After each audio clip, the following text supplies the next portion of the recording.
Toto je naozaj veľmi ťažká otázka. Ja som sa nad tým zamyslel a uvedomil som si jednu obrovskú nevýhodu, ktorá je v našom prípade markantná, a to je naša mladosť. Mladosť ako krajiny. Slovensko sa snaží možno vysporiadať samo so sebou a ešte nerieši otázku svojej vlastnej unikátnosti a svojej vlastnej osobitosti, ktorou by sa aj malo navonok prezentovať. Ale to nie je iba otázka Slovenska ako takého. Ja si myslím, že to je otázka mladých krajín.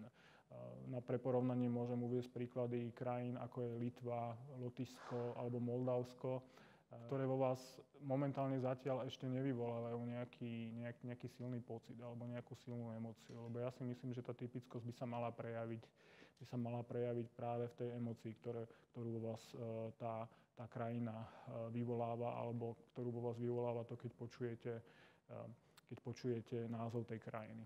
Ako je to napríklad v prípade takých krajín, ako je Francúzsko, ako je Nemecko, ako je Španielsko. To sú krajiny, ktoré v každom z nás vyvolávajú istú emóciu, istú chuť, istý pocit.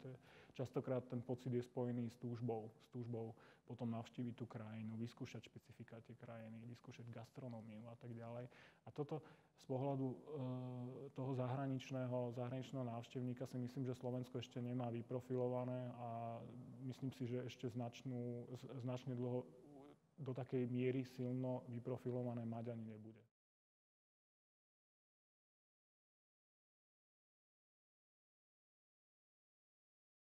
Je vítaný a je len otázkou, že prečo doteraz sme sa na touto otázkou nepozastavovali a prečo vlastne až teraz prišiel čas. Je naozaj pravdou, že tá grafická komunikácia Slovenska nielen voči zahraničiu, ale aj v rámci vnútrozemskej komunikácie nie je dostatočne zjednotená. Potom to vychádza vlastne tak a stávajú sa veci také, že jednotlivé inštitúcie, ktoré na Slovensku pôsobia a ktoré majú potrebu sa graficky alebo byť graficky komunikované, si vytvárajú vlastné súťaže, vytvárajú si vlastné tendre a dopadá to tak, ako to bolo v prípade tendra na značku Slovenská potravina, ktorú realizovalo Ministerstvo pôdohospodárstva, ktorý vieme, ako dopadlo. Takže čo sa týka toho zámeru, je úplne v poriadku.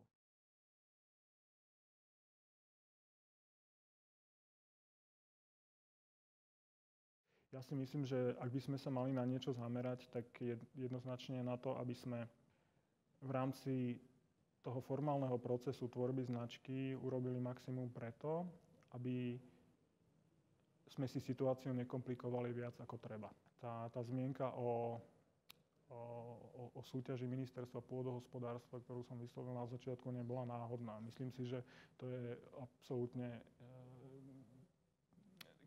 veľmi silný príklad toho, že na Slovensku neexistuje istá zjednocujúca organizácia alebo nejaký inštitút, ktorý by bol súčasťou štátnej správy, ktorý by mal ambíciu vytvárať a tvoriť a následne implementovať značku Slovenska ako krajiny do bežného života. Myslím si, že toto je práve ten problém, že tie inštitúcie, ktoré sa na Slovensku, ktoré tu pôsobia, ktoré majú ambíciu tvoriť si svoju vlastnú značku a tvoriť si svoje vlastné logá, tak sú neuveriteľným spôsobom neskoncentrované a preto v podstate tie výsledky aj vyzerajú tak, ako vyzerajú.